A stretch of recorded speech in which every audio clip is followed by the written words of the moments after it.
Hello， 大家好，我係阿咪啊。最近公司搬新地址啊，所以忙咗少少，更新慢咗啲嘅，非常之抱歉啊。今日帶大家睇港口、保利兩套靚單位啊，位置靚，價錢靚啊。點解咁講呢？因為第一套單位咧係40個方，10樓嘅高度，只要18萬，帶埋家私電器全部俾到你嘅。另外一套咧就係50個方，13樓嘅位置，只要21萬，都係帶埋家私電器俾你嘅，所以係非常之靚仔嘅價錢嚟嘅。咁點解係位置好呢？因為呢度咧就係我哋香港直通巴士站正對面啊，即係話你喺香港搭車過嚟咧，喺呢度落車，跟住直接行過嚟馬路對面就到呢個位置啦。而且呢度咧係兒童公園嚟嘅。我身後有啲乜嘢？萬文匯商場就喺我哋身後邊啦。呢度過去嘅直線距離300米，行路都可以行過去啦，啱唔啱啊？咁呢度咧仲有個保利嘅艾美酒店同埋保利國際廣場，都係我哋身後嘅。所以呢個位置咧，無論你係出租或者係自住咧，都係非常之唔錯嘅。同埋有翻深圳、廣州嘅巴士咧，樣巴士咧，都係我哋身後呢條路直落去嘅，唔係好遠。咁市區巴士咧，就係我哋保利廣場嗰度都有得坐嘅。咁廢話唔多講，我而家俾大家睇下周圍嘅配套，跟住我哋上去睇呢兩個單位啦。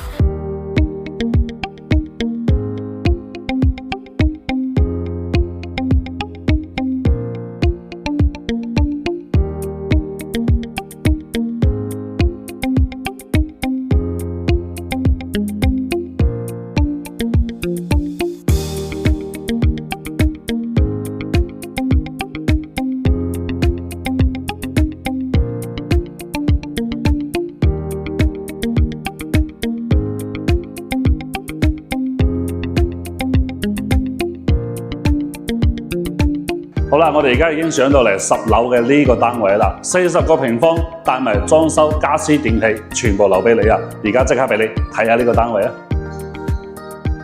呢個單位建築面積40個平方米，只有34年樓齡，比較新淨㗎。門口右邊咧就係乾濕分離嘅衛生間啦，3段式嘅設計，開放式廚房、大櫥櫃、抽油煙機，公寓只可以用電磁爐㗎。呢個單位管理費140蚊一個月，電費1度電7毫1，接近民水民電㗎啦。樓下停車場有3個鐘免費停車啊！地下車庫1個月係300蚊嘅。嗱，亮眼之處就係呢度有個大露台啊，同埋係冇任何遮擋嘅視野啊。對面塊地5年內都唔會起樓嘅。左邊可以望到我哋香港直通巴士站嘅位置，樓下有個好大嘅兒童公園啊，傍晚喺度散步，好寫意嘅。所有家私電器都配齊㗎啦，買咗可以直接入住或者直接出租。呢個單位收租可以收到手1000蚊到，係一個非常容易入手嘅單位。咁樣喺中山你就有自己嘅物業啦，係咪先？好，我哋而家嚟到第2套單位啦，就係13樓50個方，而家賣緊21萬呢個單位啦，都係家私齊全嘅。呢個單位仲有一個特點啊，佢而家同酒店簽訂咗合約㗎。如果你買到嚟想直接繼續俾酒店放租嘅話咧，都冇問題㗎。如果你唔想要，咁原業主咧就會同酒店去簽個解約㗎啦，咁都冇問題嘅。我哋而家先睇下呢個單位先。第2個單位建築面積係50平方米，會比頭先嗰個闊落一啲㗎。呢間就完全係照足酒店嘅要求嚟裝修嘅，都係家私電器齊全。13樓嘅高度，呢度係朝北嘅。望返成個小區，樓下可以停車及充電㗎。右手邊就係保利國際廣場住宅小區啦。